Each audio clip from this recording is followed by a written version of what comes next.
over the last couple of years, since Denny and I have been running our co-investing club, it's been all about partnerships and finding other experienced real estate investors to invest with and, collect funds of all of our club members together to invest with these partners, with sponsors and syndicators, people offering private notes. And we have really grown to appreciate the value of networking and partnering with other people in the real estate industry. And Seth and I were talking a few minutes ago about how one of the things that he has changed his mind about over the last year or two is real estate partnerships. So, Seth, I'm really excited to hear about this. And guys, if you're not familiar with Seth Williams, he's the founder of REtipster. He has decades of experience in real estate. He is one of the country's leading experts on land investing. He teaches a course on it, which is outstanding, by the way. So anyway, Seth, I'm curious to hear your thoughts. What are your thoughts on real estate partnerships and why have you changed your mind about it over the last year or two? Yeah, for sure. Thanks for having me, Brian. It's great to be here. Of course. For me, and maybe other people out there can relate to this. I know I've heard this sentiment from a lot of others in the past. Uh, Years ago, when I first got into real estate, a number of different times I tried to partner with people and things just kind of like didn't work out. Sometimes it was like, sometimes the situation was like bad, like people trying to stab me in the back. Other times it was like, wow, this person's just not carrying their weight. Like I've wasted all my time with this. I'm out. For one reason or another, it just fizzled out. And, I think the saying is the only ship that doesn't float is a partnership or something like that. I kind of adopted that idea after having a few bad experiences. And whenever the opportunity would come up to like partner with somebody, I just be like, nope, just kind of this knee jerk response of no, I don't do that. I'm not going to mess with that. And I think that was very short sighted of me. And over the past 12 to 24 months, I've been kind of put in these positions where partnerships were just like a really obvious benefit. Well, like I had somebody on the other side who was very competent and smart and better at the thing than I was, and they wanted to partner with me. And it was just like, wow, I'd be dumb not to partner with this person. Like, this is a great opportunity. And so I bit the bullet and I partnered with them, and it's worked out very, very well. And it's kind of opened my eyes and showed me like, man, you're really saying no to a ton of opportunity if you just say no to partnerships in general.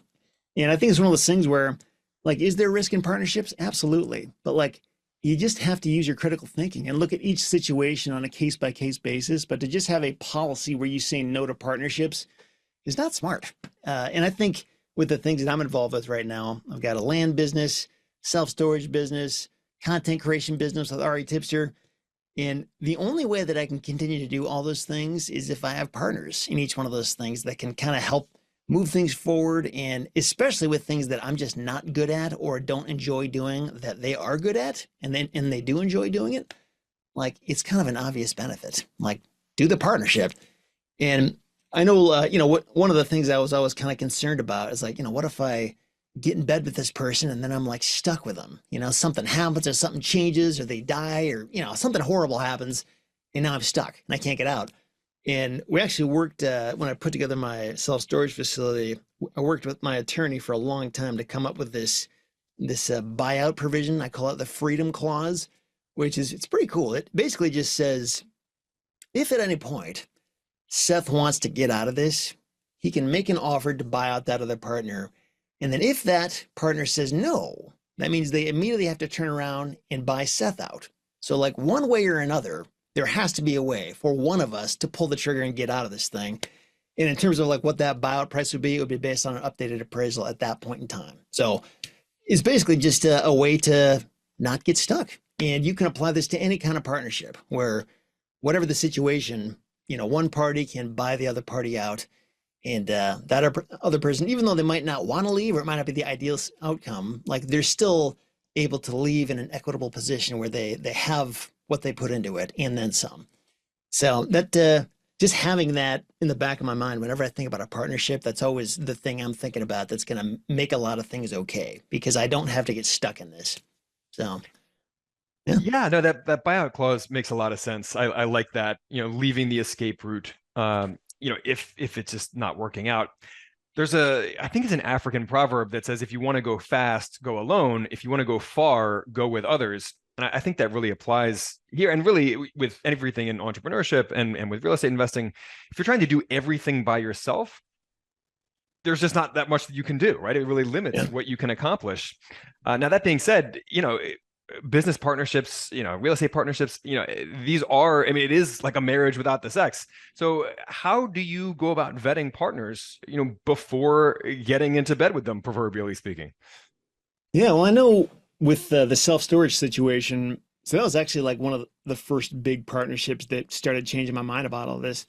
So the partner, he's actually a local competitor or a would-be competitor who would have been competing with me head on. And he had a few other storage facilities in the near vicinity with his own management team in place. And originally he reached out and said, "Hey, can I just buy this from you right where it's at?" I was about halfway through construction. He's like, "Just drop everything. I'll finish it up and I'll just buy it from you." And I was like, I don't really want to do that. I kind of want to try this before I give up. He's like, "Okay, well, what if we buy in at like 25% and I'll manage the thing and you keep 75% and just collect the cash?" And I was like, "Man, that sounds kind of awesome." I'm like, "Yeah, let's do that." And the way that we got to know each other was we met a number of times just to like talk about ourselves, our past, our life goals, what we're trying to do. I mean, it's almost kind of like dating in a way where you're just trying to understand like who is this other person and what makes them tick.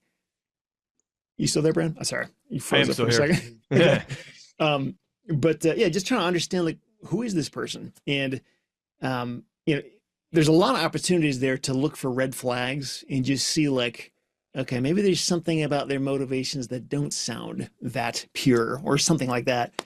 And it's almost kind of a little bit of a gut thing going on too, where you can kind of sense if anything odd is going on. But for the most part, it's a great way to just spend time and build a relationship and figure out if it's going to work or not. Yeah, no, I mean the dating analogy, it carries forward that marriage analogy with business partnerships, and it makes total sense. So, Seth, in 30 seconds or less, how do you help people, and how can people connect with you if they want to take you up on that help? Well, I help people by taking the most important lessons and discoveries I've come across in the real estate business, and I try to package that in succinct, easy to understand blog posts and videos, and I put them on REtipster.com. And I've been doing this for, man, since 2012. I don't know how many years that is now. A lot of years, though, feels like. A And lot of years, old man. yeah, and it's just been a ton of fun. Like I really enjoy the work, and yeah, I'm blessed that I get to do this stuff. I truly consider it play, and I get to hear from a lot of people that I've helped over the years. So if you're interested in the land business, the self storage business, or anything like that, check out REtipster.com, and that's where I can help you. Well, having known Seth for many, many years, that is why Seth is so good at this stuff and at education in general, is because he does consider it play. He brings that sense of fun and personal expertise to all of his work. So I love that. Seth, thank you so much for joining us today. And guys, if you enjoy these quick, focused conversations that we have, please rate and review the show. It makes a world of difference to us. And on that note, we will catch you next time. Want the cash flow, appreciation, and tax benefits of real estate without becoming a landlord? You've heard of REITs and real estate crowdfunding, but you probably don't know much about 5 other ways to invest passively in real estate. So we put together a free video course for you to show you how to consistently earn 15% plus returns from 5 lesser known hands-off ways to invest in real estate. And even more importantly, we'll keep risk front and center in that whole discussion, because really, what's the point of investing for high returns if you also take on high risk, right? So visit sparkrental.com/free to take our free course. Each video is snackable at 10 to 15 minutes long, and the entire course takes less time than watching a movie. Looking forward to chatting with you from within the course.